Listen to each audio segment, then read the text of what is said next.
Hello friends, welcome to defence matrix. तो Pakistani navy द्वारा 2 और टाइप O54A फ्रिगेट्स इंडक्ट करी जा रही हैं, जिनको PNS शाहजहां और PNS टीपू सुल्तान कहा जा रहा है।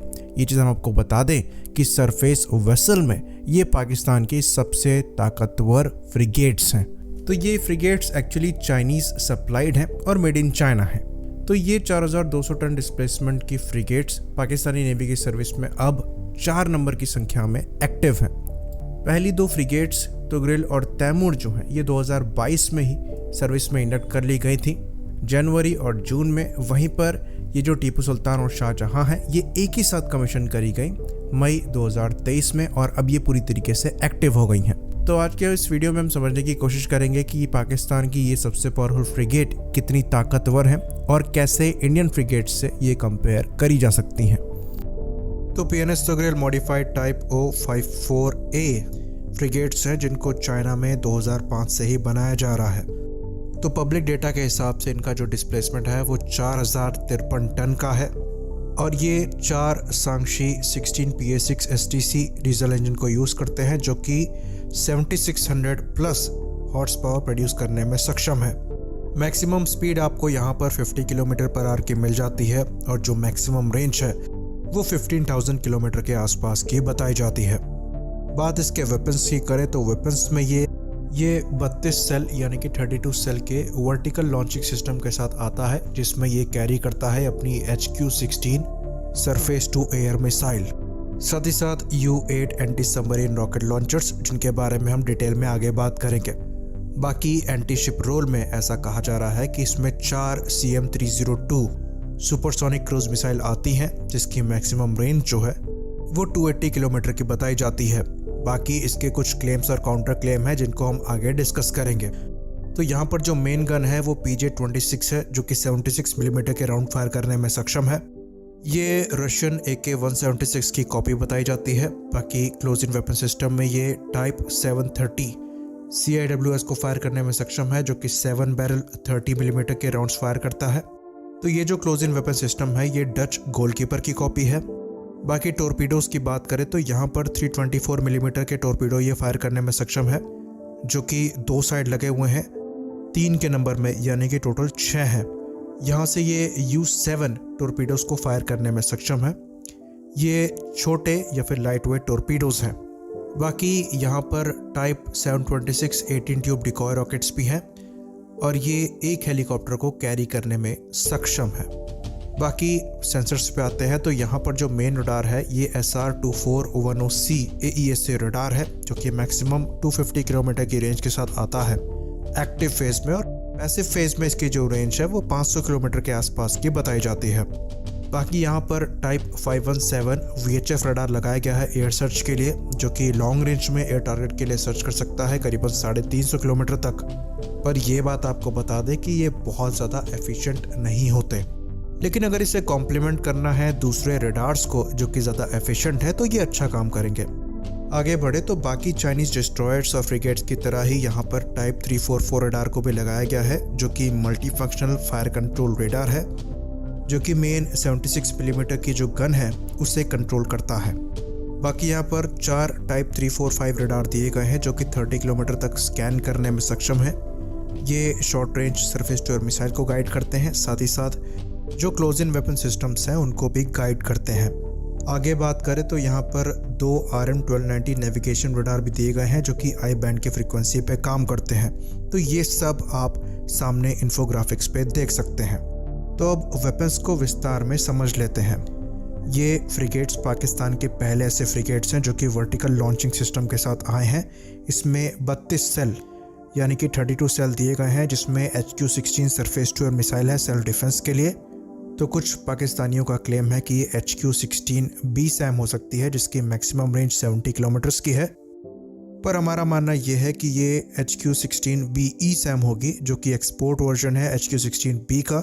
तो इसकी रेंज 70 किलोमीटर से कुछ कम ही होगी। कुछ फोरम्स में इसकी जो मैक्सिमम रेंज है वो 50 किलोमीटर्स के आसपास बताई गई है, पर यह डेटा कंफर्म नहीं किया जा सकता।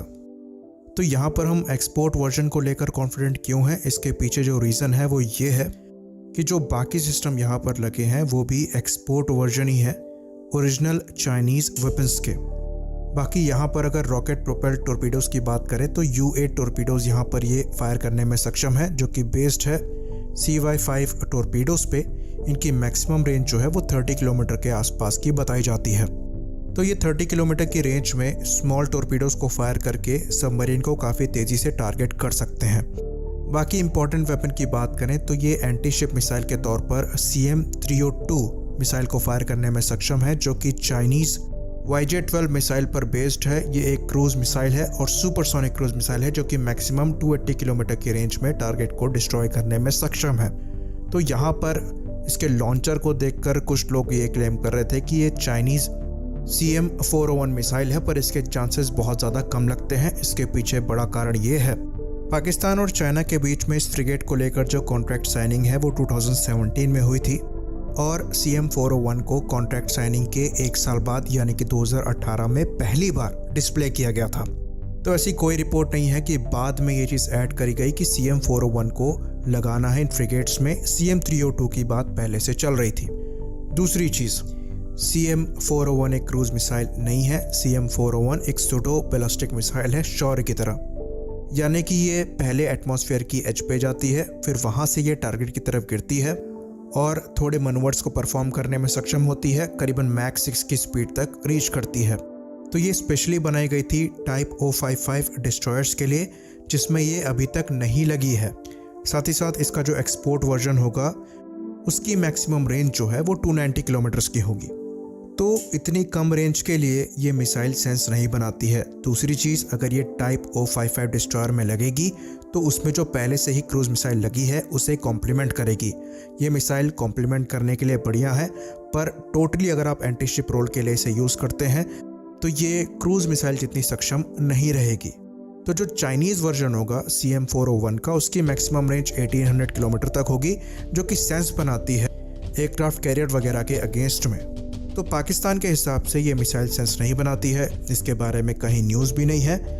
तो इसके बहुत अच्छे चांसेस है कि यहाँ पर CM302 क्रूज मिसाइल ही यूज़ करी गई हो। तो करीबन 4 ऐसी मिसाइल जो हैं वो यहाँ पर लगी हैं।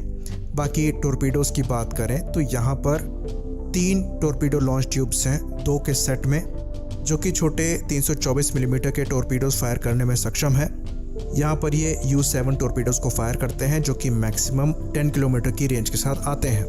तो एंटी सबमरीन रोल में इनके जो फ्रिगेट्स हैं वो ज़्यादातर डिपेंडेंट हैं अपने U8 रॉकेट लॉन्च टॉर्पीडोज़ पे, क्योंकि इनके जो लाइट वेट टॉर्पीडोज़ हैं वो ज़्यादा रेंज देते नहीं हैं। इसके कंपैरिजन में अगर हम इंडियन टॉर्पीडोज़ की बात करें जो कि डिस्ट्रॉयर्स और फ्रिगेट्स में यूज़ होते हैं, तो हम 533 मिलीमीटर के टॉर्पीडोज़ यूज़ करते हैं, जो कि मैक्सिमम 40 से 50 किलोमीटर तक की रेंज दे देते हैं। साथ ही साथ इसमें एक ही हेलीकॉप्टर कैरी किया जा सकता है, तो यहाँ पर जो एंटी सबमरीन वॉरफेयर की कैपेबिलिटी है हेलीकॉप्टर के थ्रू वो भी लिमिटेड हो जाती है। तो अगर आप इंडियन फ्रिगेट से इनको कंपेयर करेंगे तो शिवालिक क्लास से आप कंपेयर नहीं कर सकते, क्योंकि वो ऑलमोस्ट डिस्ट्रॉयर्स हैं, 6000 टन कैटेगरी के हैं और फायर पावर में इसके दुगने हैं। ये 4 CM302 मिसाइल कैरी करते हैं, वो 8 ब्रह्मोस कैरी करते हैं। ये बात आपको बता दें, CM302 काफ़ी कैपेबल एंटी शिप मिसाइल है, पर ब्रह्मोस जितनी नहीं है। CM302 के बारे में कहा यह जाता है, या फिर YJ-12 के बारे में ये कहा जाता है कि इसको रशियन KH-31 मिसाइल को रिवर्स इंजीनियर्ड करके बनाया गया है। तो शिवालिक क्लास के जो डिस्ट्रॉयर्स हैं वो इसके दुगनी ब्रह्मोस मिसाइल कैरी करते हैं। साथ में टॉर्पीडोज़ के तौर पर वो 533 मिलीमीटर के टॉर्पीडोज़ फायर करने में सक्षम है। साथ ही साथ 2 हेलीकॉप्टर को कैरी कर सकते हैं, तो एंटी सबमरीन वॉरफेयर में भी वो ज़्यादा कैपेबल है। अगर इनको कंपेयर करना है तो इनको तलवार क्लास फ्रिगेट से कंपेयर किया जा सकता है। तो हमारी जो नई तलवार क्लास फ्रिगेट्स हैं, जो कि एडमिरल ग्रिगोरोविच का ही एक मॉडिफाइड वर्जन है, जो कि 4000 टन क्लास डिस्प्लेसमेंट के हैं, जैसा कि टाइप O54 फ्रिगेट्स हैं।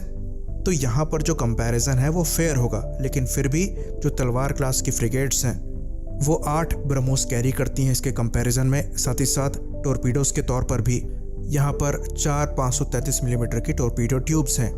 हेलीकॉप्टर एक ही यूज़ किया जाता है। बाकी सेंसर्स के मामले में जो मेन रडार है वो टाइप O54 का बेटर है, क्योंकि AES से है।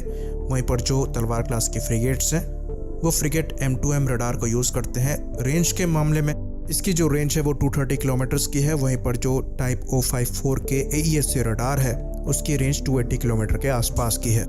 बाकी सेल्फ डिफेंस में जो SQ-16BE मिसाइल है वो थोड़ी बेटर है तलवार क्लास की 3S-90M मिसाइल से, वरना एंटी शिप रोल और एंटी सबमरीन रोल में तलवार क्लास को एज है।